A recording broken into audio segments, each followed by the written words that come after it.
Wassalatu wassalamu ala asyrafil anbiya'i wal mursalin Sayyidina Muhammadin wa ala alihi wa ashabihi wa atba'ihi ajma'in.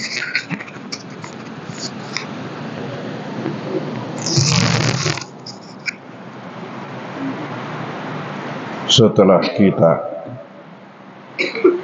selesai membicarakan mengenai bagaimana zakat, infak, sedekah itu sebagai rahmat. Di satu sisi, dan bagaimana ancaman atau sanksi bagi orang yang tidak mau mengeluarkan zakat, infak, dan sedekahnya.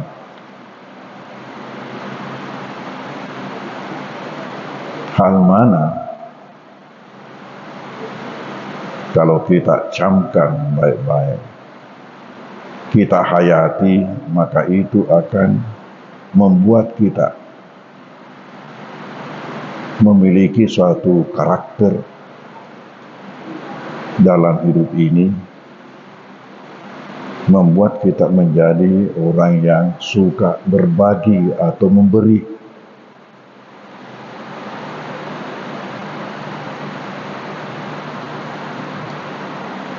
Suatu sifat yang terpuji dalam Islam. Kalau saja sifat suka berbagi atau memberi, atau dengan kata lain kedermawanan, dimiliki oleh seseorang, maka ia telah menempatkan dirinya dekat pada Tuhan, sekaligus dekat pada sesama manusia. Karena semua orang senang kepada orang yang suka berbagi, yang suka memberi.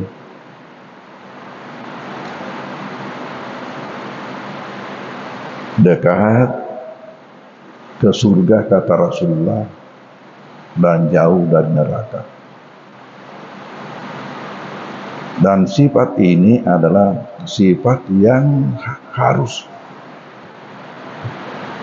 dimiliki oleh setiap orang beriman.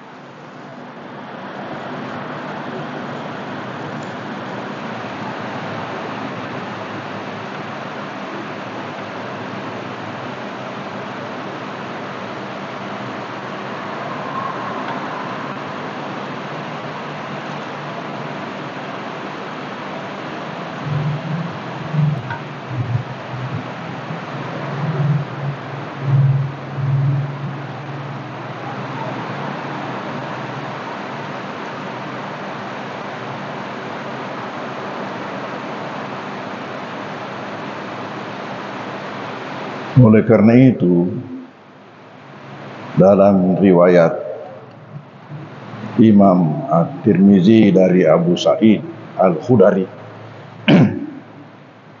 dari Abu Sa'id Al-Khudri, riwayat Imam Tirmizi,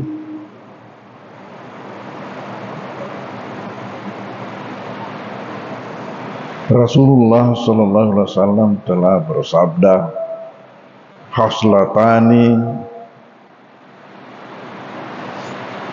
la tajtami'ani fi qalbin mu'min."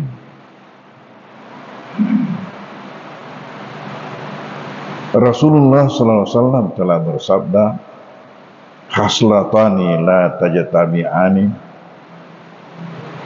Ada dua sifat yang tidak boleh berada fi qalbin mu'min, dalam hati seorang yang beriman.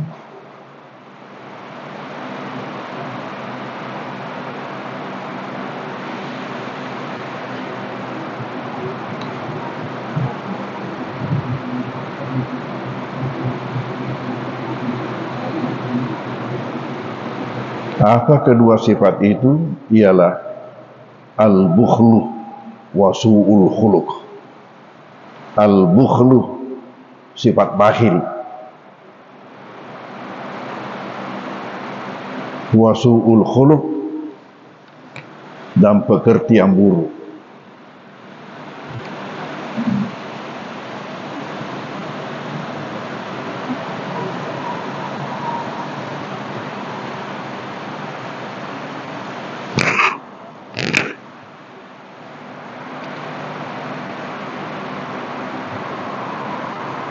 Sifat bakhil dan pekerti yang buruk ini tidak boleh berada dalam hati seorang mukmin.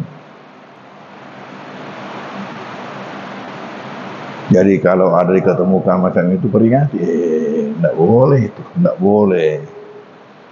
Ya, kasihkan mak HP-mu. Tidak boleh bersifat bakhil. Al-bukhlu wa su'ul khuluq, sifat bakhil dan buruk pekerti. Lalu dari Imam Tirmizi juga ada meriwayatkan dari Abi Bakar As-Siddiq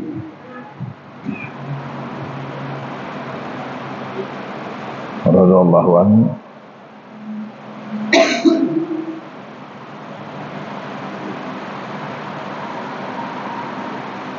di mana Rasulullah sallallahu alaihi wasallam bersabda,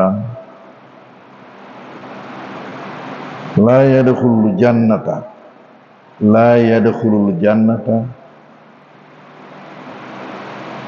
tidak akan masuk surga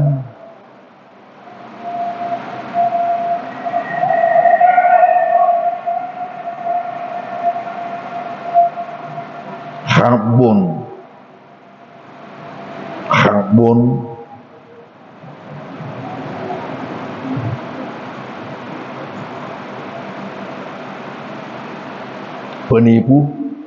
penipu, wala mannan, wala bakhil, wala mannan, dan orang yang suka provokator.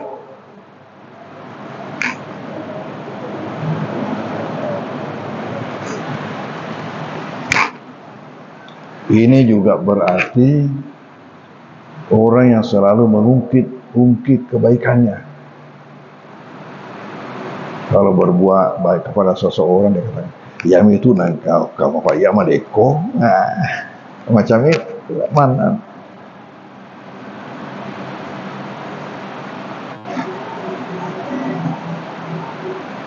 Khabun wala manan wala bakhil, dan orang bakhil tidak akan masuk surga penipu, provokator, dan bakhil, orang bakhil.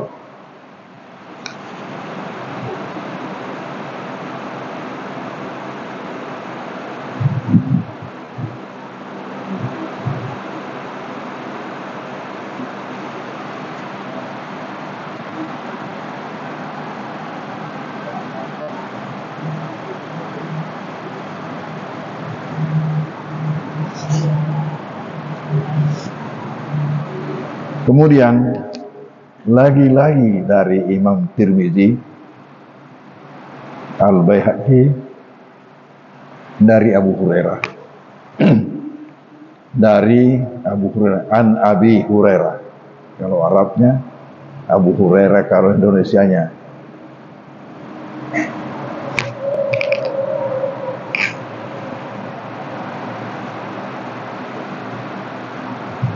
di mana Rasulullah sallallahu alaihi wasallam bersabda,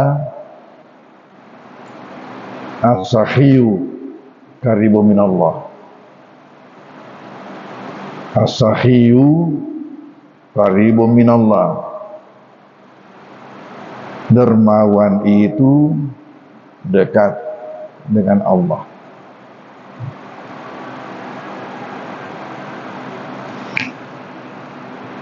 Qaribun minan nas, dekat pada manusia.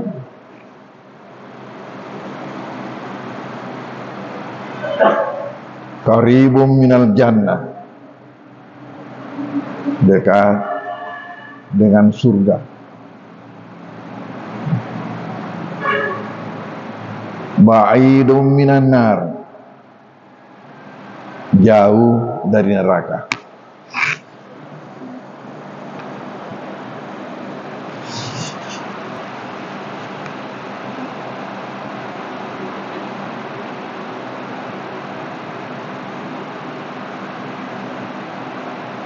Wal bakhilu, nah, sementara si bakhil, orang bakhil itu kebalikannya. Ba'idun minallah, ba'idun minan nas, ba'idun minal jannah, qaribun minan nar. Kebalikannya. Ba'idun minallah, jauh dari Allah. Orang bakhil itu aja memang moseke. Ba'idun minan nas, jauh dari manusia. Tidak ada manusia yang senang.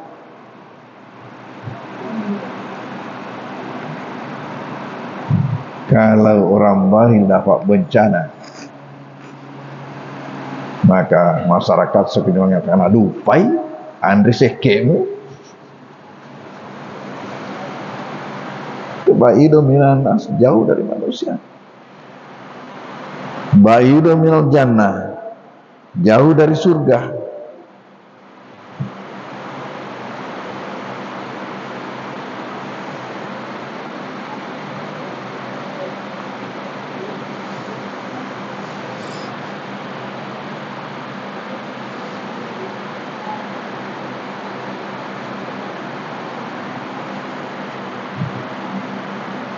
Qaribun minan nar, dekat dengan neraka.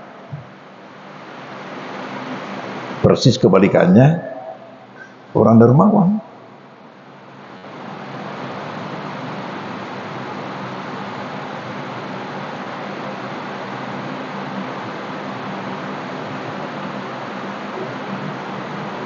Wal jahilus sahih,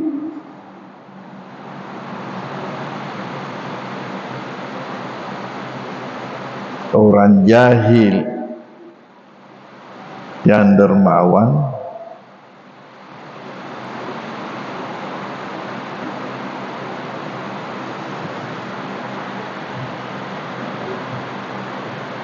ahabbu ilallah,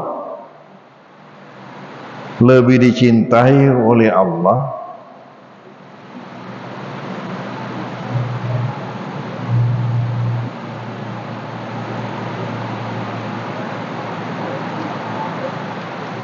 minal abidil bakhili,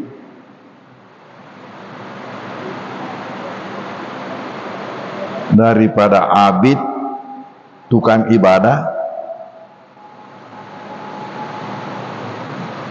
tetapi seke.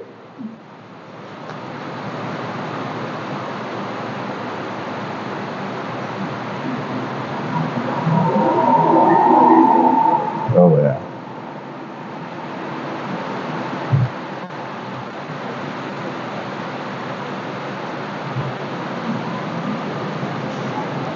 Tapi ada ucapan Nabi mengatakan apa? Al-bakhilu man idza dzukirtu indahu lam yusalli alayya. Orang bakhil itu ialah yang mendengar namaku disebut di depannya lalu ia tidak membaca salawat kepada aku.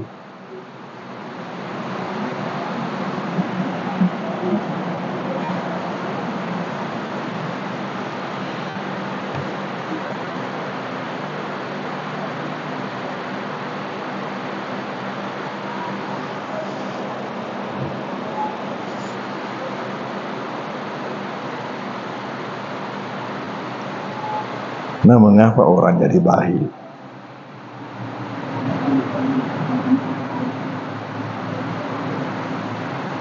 Orang bakhil itu karena kecintaannya terhadap harta yang sangat-sangat berlebihan.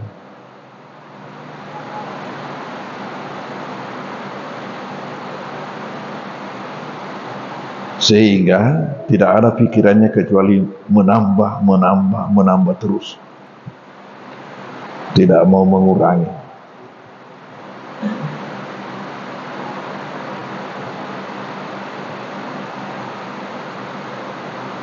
Dan tidak tahu ataukah tidak percaya bagaimana kebaikannya orang memberi.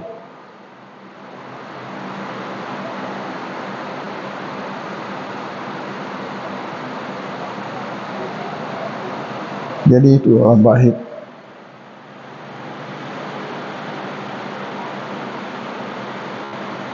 Hanya mau menambah, tidak tahu mengurangi, tidak tahu membagi.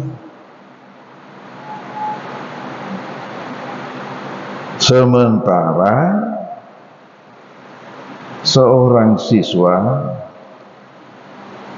tidak lulus matematikanya kalau ia hanya pandai menambah atau mengalih, belum tahu mengurangi dan membagi. Tidak lulus.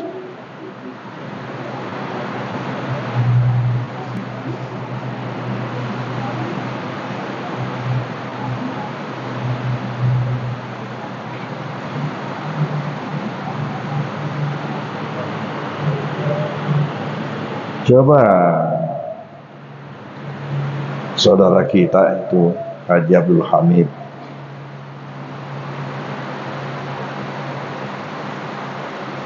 yang belikan Mahat Ali itu mobil.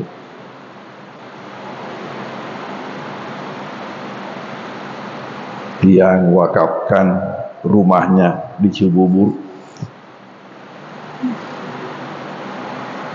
kepada pesantren, di mana kita pergi ke sana bersama bupati, bersama kepala kantor Kemenak untuk meresmikan itu. Itu nilai-nilai 5 miliar. Dia punya rumah itu diwakafkan, lalu kita jadikan kantor perwakilan.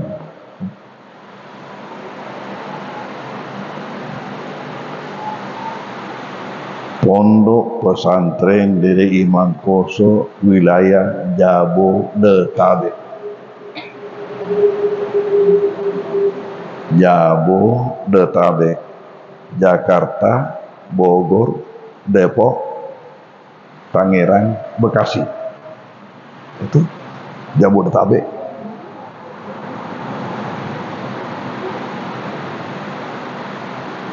Kita jadikan kantor di sana. Kantor perwakilan Pondok Pesantren wilayah Jabodetabek.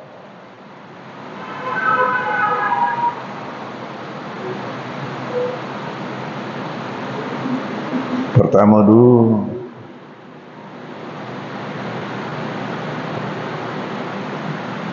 dia buatkan apa di belakang ya di tondrongnya itu,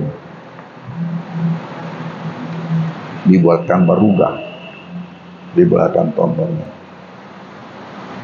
Di situ sudah ya dibuatkan berita acara mengenai penyerahan yang di sana. Jadi di sana itu sisa dibuat anunya, prasastinya, kemudian tanda tangan. Jadi tanda tangan dia, tanda tangan bupati, tanda tangan saya.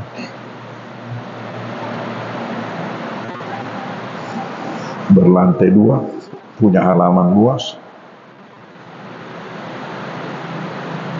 hampir berhadapan dengan rumah Pak Habibie, yang suka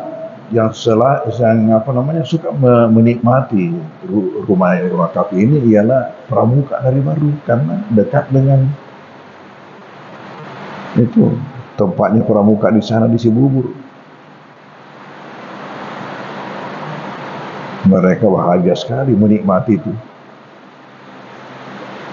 apalagi halamannya juga luas.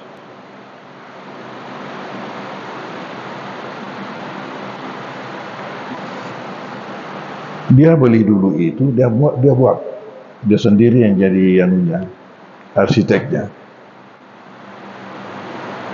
Ketika kembali dari Kairo, kemudian awalnya masuk di partai,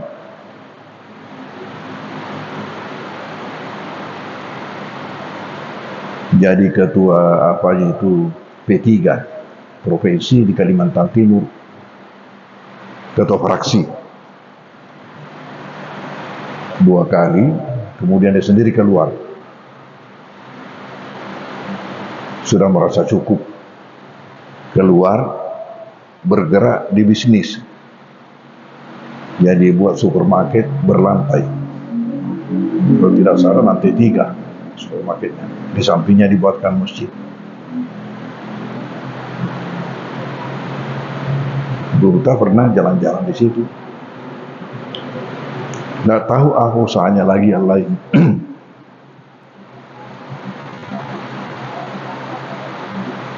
Ada ucapan saya yang ditangkap waktu sama-sama di Kairo. Kedatangannya dulu di Kairo itu, saya tempatkan dekat dengan kamar saya di asrama. Tapi dia tidak kuliah karena dasarnya sangat demam. Tidak kuliah dia. Jadinya dia hanya selalu ikut sama saya kemana-mana. Pokoknya jadi pengawal lah atau jadi ajudan. Sampai pergi ke kantin, makan sama-sama, sarapan sama-sama. Ya, pergi kemana-mana, menghadiri kegiatan, dan disitulah dalam cakap-cakap kebersamaan itulah yang disitulah dia dapat kuliah.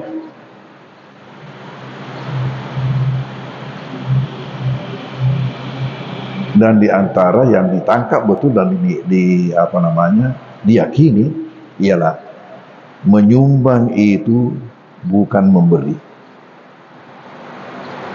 Menyumbang itu bukan memberi, tetapi menyumbang itu ialah menitipkan sementara.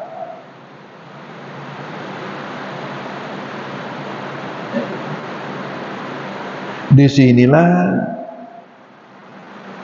kesalahpahaman yang banyak pada orang, karena dikiranya menyumbang itu memberi. Nah, ini tadi tidak mau kurang.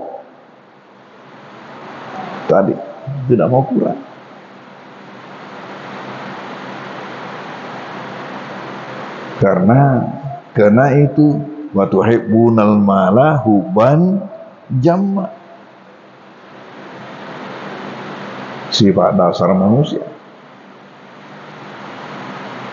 Tapi dia hayati betul itu. Menyumbang itu bukan memberi, tetapi hanya menitipkan sementara, dan itu jadi investasi terbesar dalam hidup.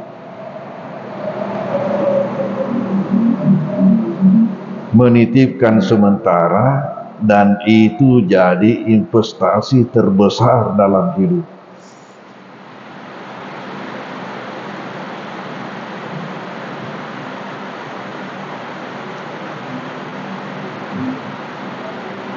Dia tangkap itu.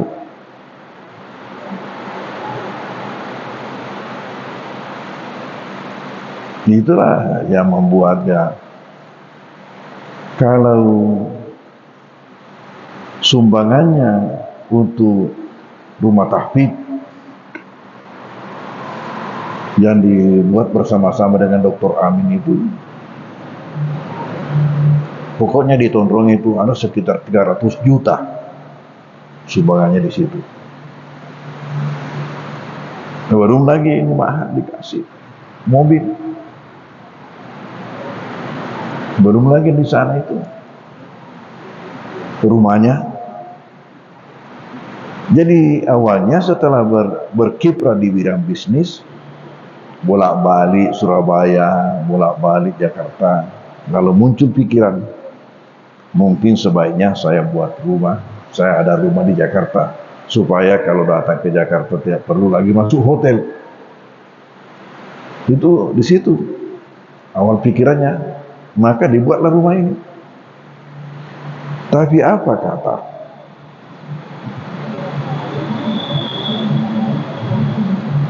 Rumah selesai, ternyata kalau ke Jakarta tetap masuk hotel. Jadinya rumah ini seperti terbengkalai. Ada faktor rona, ada penghuninya, tapi seperti terbengkalai.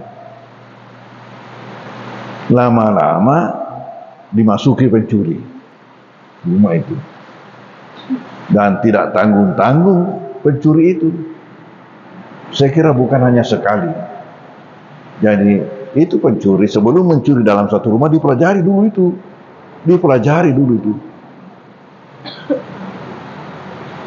dipelajari kondisi rumah itu, baik rumahnya maupun penghuninya dipelajari, kegiatannya bagaimana. Akhirnya masuk pencuri. Bayangkan yang dicuri itu 11 daun pintu. 11 pintu yang dicuri pencuri. Jadi bukan tanggung-tanggung mencuri. Iya. 11 daun pintu dicuri. Malah tehelnya juga akan diangkat. Kenapa? Karena tehel luar negeri.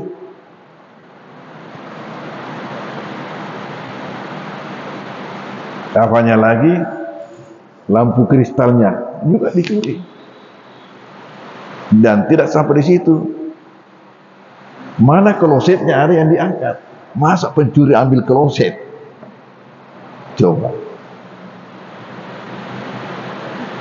Nah, dalam keadaan seperti itu muncul pikirannya, lebih baik ini saya berikan ke Guruta. Saya diajak, saya katakan, tidak usah saya, pesantren saja, karena saya tidak suka ke Jakarta. Saya itu termasuk orang yang tidak suka ke Jakarta. Saya tidak ke sana itu kalau betul-betul tidak perlu, hanya tersiksa. Kita di sana itu hidupnya banyak-banyak di jalan. Kalau ada urusan, paling hanya satu urusan yang bisa kita lakukan. Nah, jadinya itulah dibuatkanlah. Ya, sebelum diserahkan, dia sampaikan pada saya, Kugi Guru Taya, bagaimana ini? Apa mau diterima sekarang? Saya katakan, boleh juga, tetapi sebaiknya kalau bisa diperbaiki dulu baru diserahkan, itu lebih afdal. Nah, dia diperbaiki. Ya, dan setelah diperbaiki, itu biaya perbaikannya ada 400 juta. Coba bayangkan kerusakan itu. Dari kerusakan itu 400 juta. Ini satu rumah ini kita buat di sini.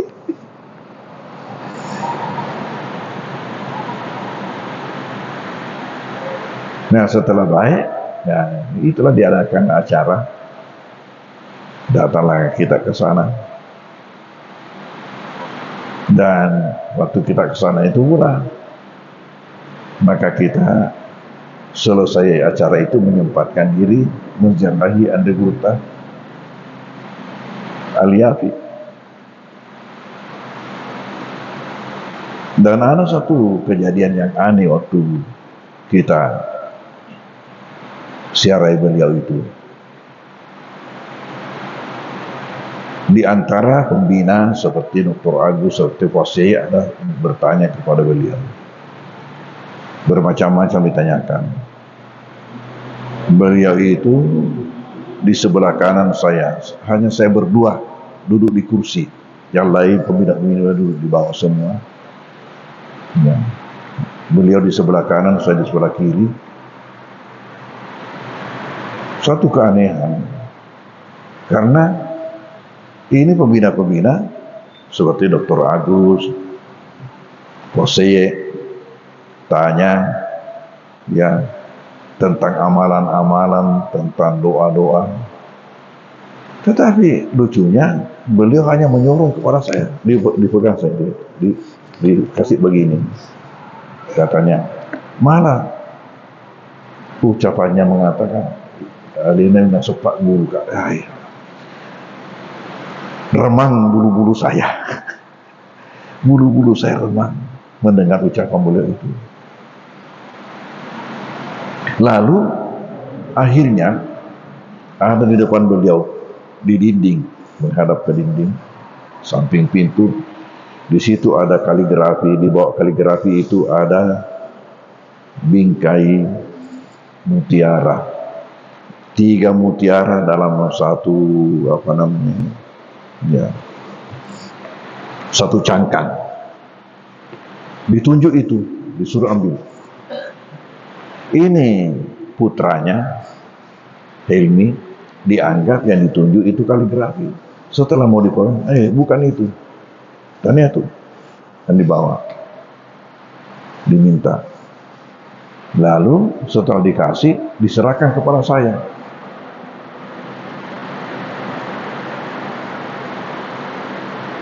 Saya coba-coba terjemahkan ini. Apa yang diserahkan beliau kepada saya? Mutiara, 3 mutiara dalam satu cangkang.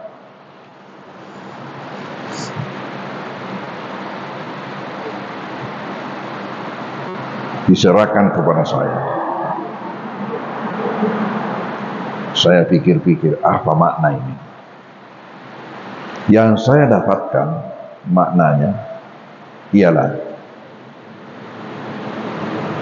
kamu punya pesantren 3 kampus. Jadikanlah ke-3 kampus itu sebagai mutiara. Itu yang saya paham.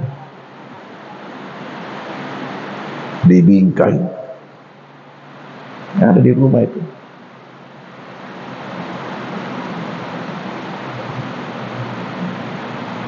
Ya beliau juga tidak menyebutkan itu, tapi saya sendiri yang pikir apa makna ini, pasti ada makna. Diserahkan mutiara, 3 mutiara dalam satu cangkang yang dibingkai. Candra mata.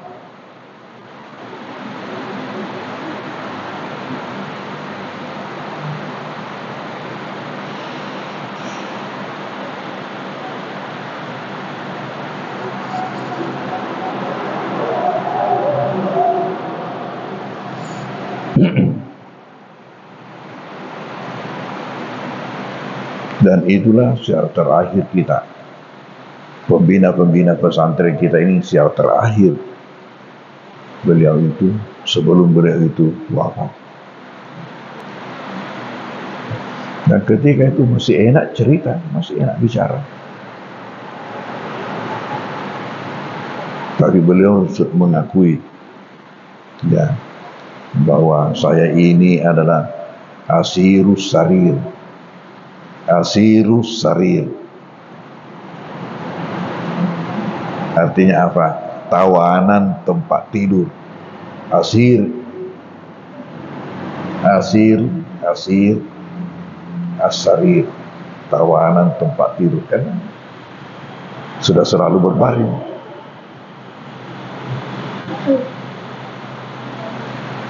Nah, kembali kepada ini tadi Abdul Hamid. Itu yang ditangkap, salah satu yang ditangkap dari saya itu, bahwa menyumbang itu bukan memberi. Orang karena dikiranya memberi, artinya pindah hak barang itu. Kalau memberi, pindah hak barang itu. Tetapi tidak memberi, tetapi hanya menitipkan sementara. Nanti pada saatnya kita kembali menghadap kepada Tuhan, maka Tuhan kembalikan semua. Ini semua yang kamu titipkan dulu di pesantren, kamu titipkan di panti asuhan, kamu titipkan di panti jompo, kamu titipkan di masjid dan sebagainya, ini dikembalikan Tuhan bersama-sama dengan keuntungannya yang luar biasa. Bayangkan, satu mendapatkan kelipatan 700 kali, yang satu mendapatkan kelipatan 700 kali. Kalau 1 juta berarti mendapatkan kelipatan 700 juta. Kalau begini, ya tadi harus diyakini itulah.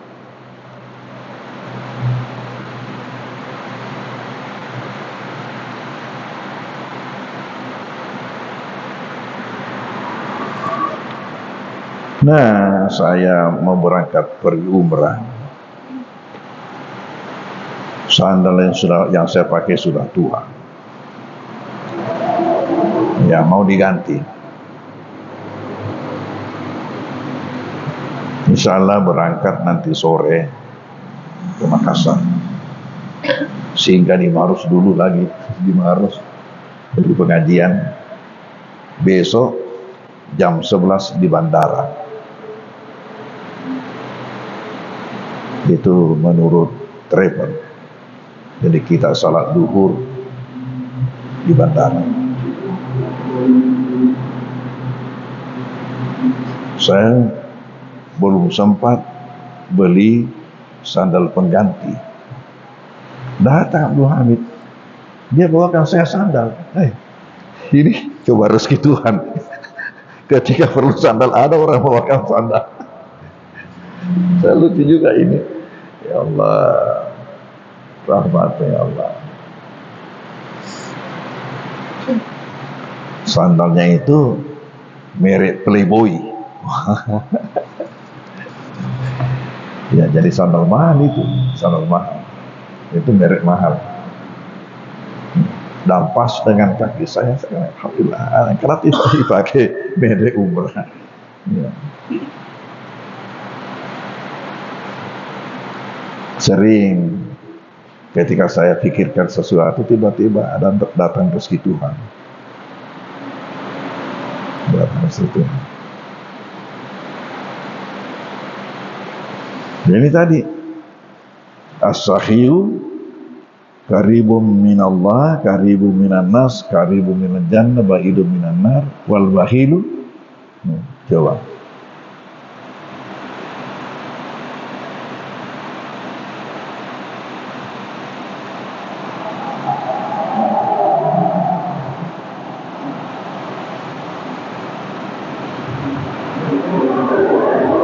Kemudian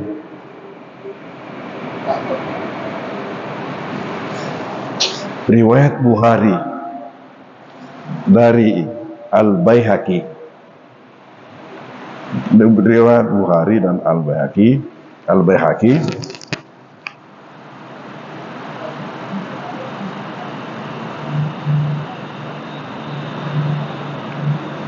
di mana Nabi mengatakan as-sahau sajaratum min asjaril jannah. As-sahau, kedermawanan itu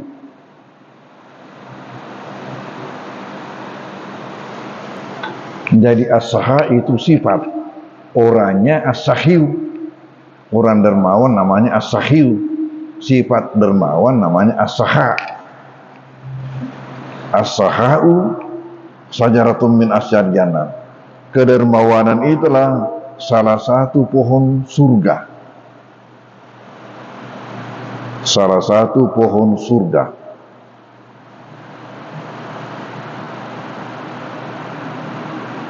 Agosanuha mutadalliyatun fid dunya, tangkai-tangkainya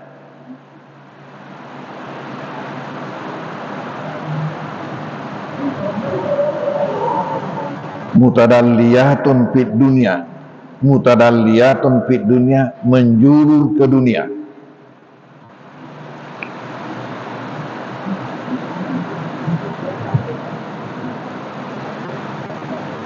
Macam ini semua nanti kamu sangat-sangat perlukan kalau kamu sudah terjun di masyarakat. Kamu sangat-sangat perlukan kalau sudah terjun di masyarakat. Makanya pelihara betul catatan. As-sahau sajaratun min asyar jannah, kedermawanan itu adalah salah satu pohon surga. Aghasanuha, tangkai-tangkainya, mutadalliyatun fid dunia, menjulur ke dunia.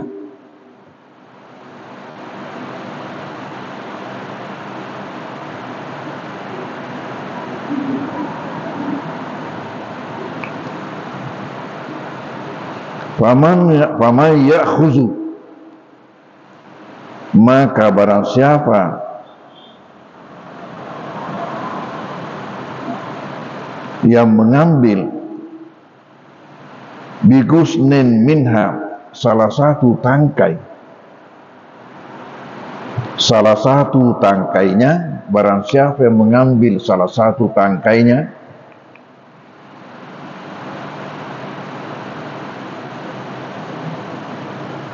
qadahu zalikal gusnu ilal jannah, ia dituntun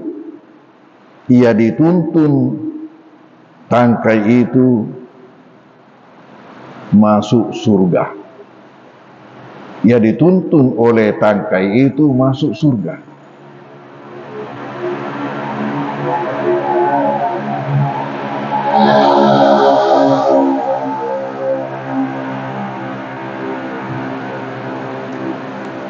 Wal bukhlu, dan sifat bakhil itu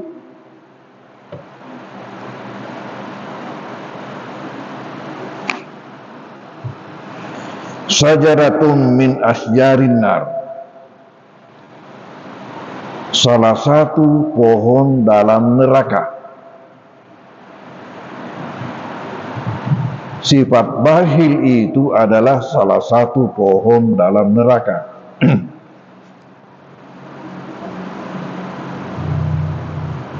Aghasanuha mutadalliyatun ila dunya, aghasanuha mutadalliyatun ila dunya, tangkai-tangkainya menjulur ke dunia.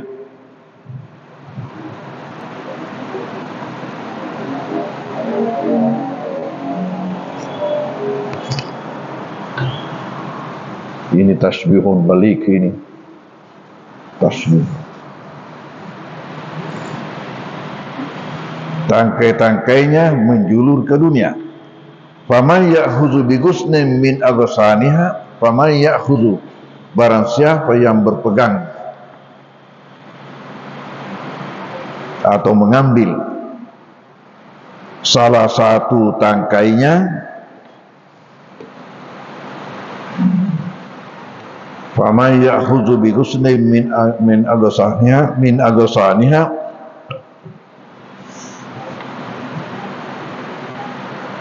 qadahu zalikal gusnu ilan nar. Qadahu, ia dituntun, zalikal gusnu, oleh tangkai itu, ilan nar, masuk neraka.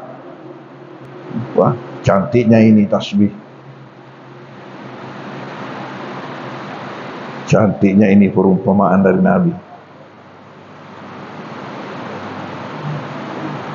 Saya ulangi dari awal. As-sakha'u sajaratun min asjaril jannah. Kedermawanan itu adalah salah satu pohon surga. Aghasanuha mutadalliyatun fid dunya, tangkai-tangkainya menjulur ke dunia. Faman ya'khudhu bigusnin minha, maka barang siapa yang memegang atau mengambil salah satu tangkainya, qadahu zalikal gusnu, maka ia dituntun oleh tangkai itu ilal jannah, masuk surga. Wal muhlu, dan sifat bakhil itu sajaratun min asjarin nar, adalah salah satu pohon dalam neraka. Agasanuha mutadalliyatun ila dunia, tangkai-tangkainya menjulur ke dunia. Faman ya'khuzu bi ghusnin min aghsaniha, maka barang siapa yang berpegang atau mengambil salah satu tangkainya, kadahu zalikal ghusnu ila nar, maka ia dituntun oleh tangkai itu masuk neraka. Nah sekarang, yang mana yang mau kamu pegang? Ya, tangkai dari surga atau tangkai pohon dari neraka. Kedermawanan adalah satu pohon dalam surga yang tangkainya menjulur dunia. Ada tangkai ini. Jadi ada dua macam tangkai itu yang menjulur ke dunia. Tangkai pohon dari surga dan tangkai pohon dari neraka, yang mana yang mau dipegang? Itu yang menarik kamu.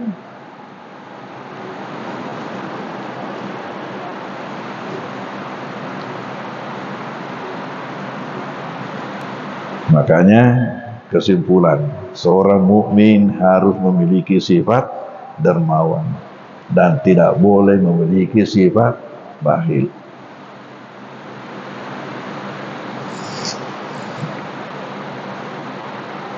Ya, termasuk itu kalau ada orang datang ke rumahmu dari jauh, kalau memang tibanya itu waktu makan, kasih makan.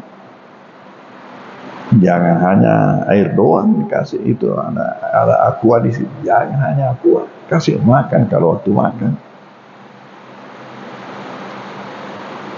Selalu diceritakan di Duta Sanusi Baco itu kalau ceramah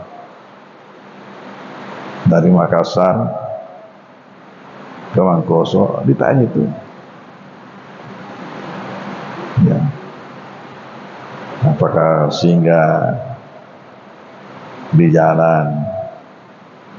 Ya, biasanya andai Duta Sanusi Baco mengatakan lepa muat buwe. Orang singgah berarti, kalau mengatakan orang singgah berarti dia tidak singgah.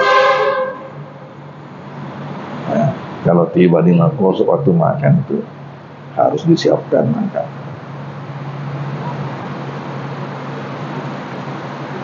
Ada orang namanya terjadi tidak mau menyuguhkan kepada tamunya, apalagi kalau di darat. Kalau lauknya sangat sederhana, umpamanya hanya ikan kering dengan sayur. Malu istrinya, syirik, malu masak, ada tamu hanya dikasih ikan kering. Ini salah ini. Dengan apa saja yang ada kamu miliki itu suguhkan. Pokoknya kalau memang waktu makan dan orang yang perlu makan dikasih makan, artinya orang lapar, apapun dikasihkan itu enak. Ikan kering dengan sayur ditambah sedikit dengan cobek-cobek, itu sudah keluar keringatnya itu. Kalau ada orang dikasih makan pada waktu memang waktu makan, lalu ya tidak lahap makannya, maka itu hanya dua kemungkinan. Apakah dia itu orang sudah kenyang dikasih makan, ataukah orang sakit dikasih makan. Tetapi kalau memang orang lapar dikasih makan pada waktunya, pokoknya apapun dikasihkan, dia sangat senang. Dan apa? Itu kesannya bagus. Dia mengatakan, kasih punah bolai. Ini tuan rumah, hanya karena melihat saya sebagai saudaranya sehingga dikasih begini. Itu menambah akrab itu. Di sini banyak orang salah paham, tidak mau. Masa 2 kilo orok di depan kami, ikan di balai rako. Nah, apa yang ada? Di situ akan menambah membuat kesan bahwa ternyata tuan rumah ini hanya karena melihat sebagai saudaranya, orang dekatnya, sehingga dikasih makan. Kalau tidak, dia dikasih makan. Ya, banyak tidak sampai ke sana pikirannya. Pokoknya besok lusa kamu sudah mandiri, sudah punya keluarga, ada terjadi begitu, jangan kasih berangkat, kalau tidak kasih makan apa saja yang ada.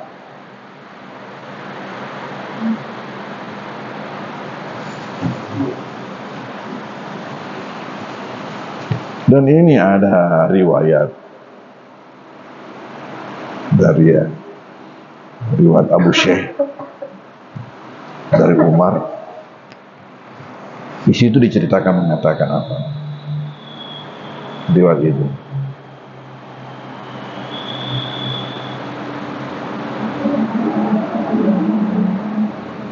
Bahwasanya Nabi cerita Allah mengutus Jibril kepada Nabi Ibrahim.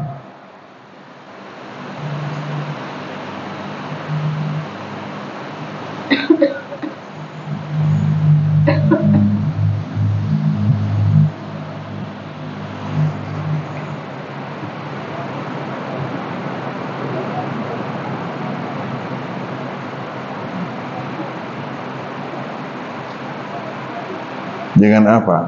Dengan ucapan, wahai Ibrahim, saya tidaklah menjadikan engkau sebagai khalil,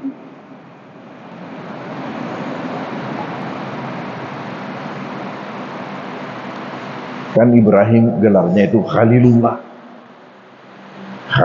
Khalilullah, selauna ko Allah Ta'ala. Itu Nabi Ibrahim gelarannya.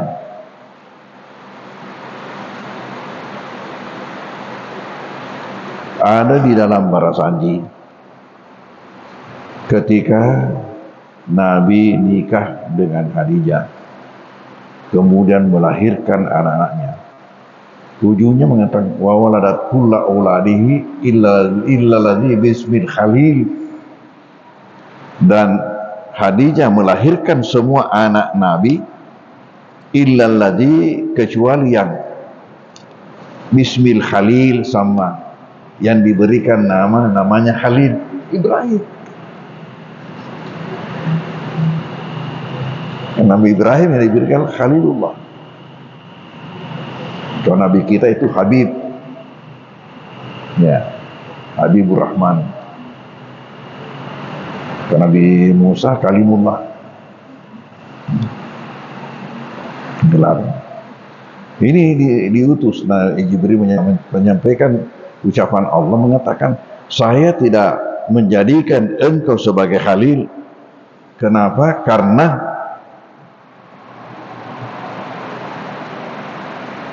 engkau adalah hamba yang paling banyak ibadahnya. Bukan itu.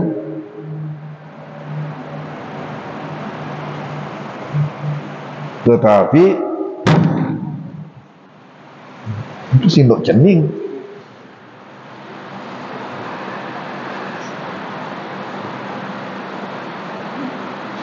Jadi Allah mengutus Jibril kepada Nabi Ibrahim, menyampaikan, Ibrahim, saya tidak menjadikan engkau sebagai khalil, ya, sebagai teman dekat,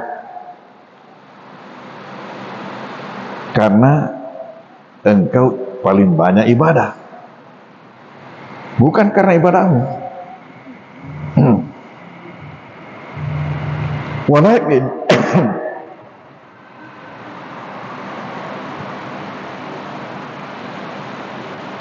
akan tetapi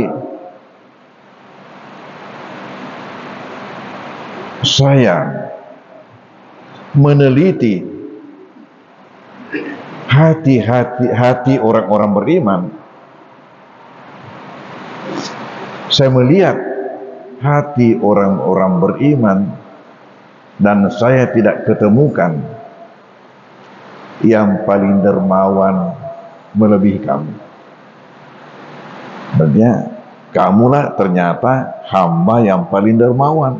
Dan karena dermawanmu itulah, sifat dermawan itulah, maka saya angkat kamu sebagai khalil, sebagai teman dekat.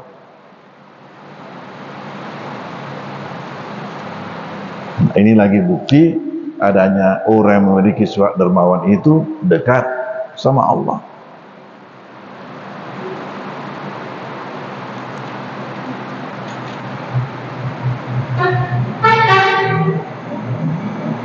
Coba saja kedekatannya kepada manusia, kapan ada orang suka membagi-bagi? Orang senang semua, orang senang semua. Tapi nanti ini hati-hati nanti ini yang membagi-bagi nanti ini dalam rangka menghadapi pemilu. Hati-hati. Itulah bahasan kita pagi hari ini, mudah-mudahan ada berkahnya buat kita semua. Wallahu a'lam bishawab. Bismillahirrahmanirrahim. Alamin sallallahu ala sayyidina Muhammad wa alihi wasallam. Allahumma anfa'na bima 'allamtana wa 'allimna ma yanfa'una wa arifna ilma yanfa'una. Allahumma ja'alna minal ladzina yastami'una al-qawla fattabi'una ahsana. Allahumma arina haqqan wa ittiba'a al-batil. Rabbana zidna min salihin. Wa sallallahu alaihi Muhammad wa alihi wasallam. Al-Fatihah. A'udzu billahi minasyaitonir rajim. Bismillahirrahmanirrahim. Alhamdulillahi rabbil alamin, arrahmanir rahim, maliki yaumiddin. Iyyaka na'budu wa iyyaka nasta'in. Ihdinas siratal mustaqim, siratal ladzina an'amta 'alaihim ghairil maghdubi 'alaihim waladdallin.